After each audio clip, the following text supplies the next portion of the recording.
Welcome to the Salem Witch Hunt Daily Report for July 22nd, 2024. I'm Josh Hutchinson. On July 22nd, 1692, Andrew and Richard Carrier were arrested and questioned. The two teens initially denied any involvement with witchcraft, even after Mary Lacey Sr. and Mary Lacey Jr. implicated them in a new round of questioning. Mary Lacey Jr. accused Richard Carrier of burning Timothy Swan with a tobacco pipe while in specter form. She claimed that sometimes they hurt Timothy Swan in their bodily forms and sometimes spectrally, but nobody could see them either way. The devil attended these assaults in the shape of a black man with a high-crowned hat, and told the witches to murder Swan by stabbing him. Mary Lacey Jr. claimed Timothy Swan was afflicted because Mary Bradbury had a quarrel with him over the thatching of a house. But according to Richard Carrier in later testimony, this quarrel was between Thomas Bradbury and Timothy Swan over a scythe.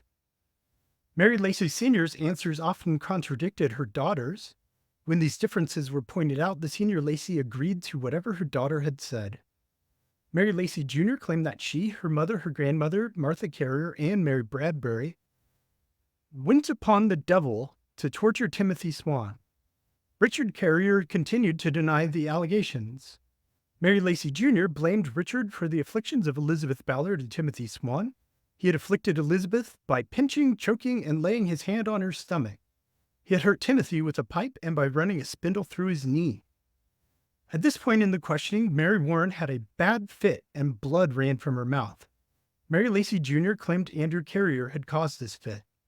Richard continued denying the allegations, and the two Carriers were moved to another room, where, according to the record of the examinations, they were their feet and hands bound a little while. According to a petition by John Proctor, however, Richard and Andrew Carrier were actually bound neck and heels until blood was ready to run out their noses. Then the teens confessed. After being returned to the courtroom, Richard confessed to being a witch for a little over a year. He had seen the shape of a man one night while on his way home. He said, "The man was black and had a high-crowned hat." The man told Richard to serve him and promised him new clothes and a horse. Richard signed his name in the devil's little book. He said the devil carried them to the witch meetings in Salem village twice. Once the devil was a horse and carried the witches on a pole slung across his back. The other time the devil was a man, evidently a strong one, and the pole was slung across his shoulders. About 70 people attended each meeting in Samuel Parris's pasture. At the second meeting, the witches were divided into two companies, which included some men. He had heard Sarah Good say that there were one or two ministers among them. He described George Burroughs as a little man, but did not remember the name of the other minister. The devil opened a great book, and the witches all set their hands and seals to it. They were encouraged to overcome Christ's kingdom and set up the devil's in its place. Then they would have happy days.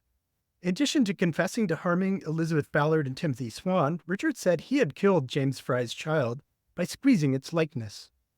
Mary Lacey Jr. said they were to make as many witches as they could and set up the devil's kingdom throughout the whole country. She accused Mary Toothaker and Martha Emerson of being witches. Mary Lacey Sr. agreed and said that Roger Toothaker had been a witch too. Richard Carrier named several of the witches who'd been at the meetings: John Willard, John Proctor, Elizabeth Proctor, Rebecca Nurse, Giles Corey, Martha Corey, Elizabeth Howe, Mary Bradbury, Sarah Wilds, and Bridget Bishop. He said he had afflicted 3 people in Salem Village: Elizabeth Parris Sr., Abigail Williams, and Mary Walcott. And he confessed to being baptized by the devil at Newberry Falls. Also on July 22nd, Magistrates issued a warrant for the apprehension of Martha Emerson of Haverhill, a daughter of Roger Toothaker, for allegedly afflicting Mary Warren, Mary Lacey, and unnamed others. And a petition of 115 friends and neighbors was submitted in support of Mary Bradbury. Thank you. Have a great today and a beautiful tomorrow.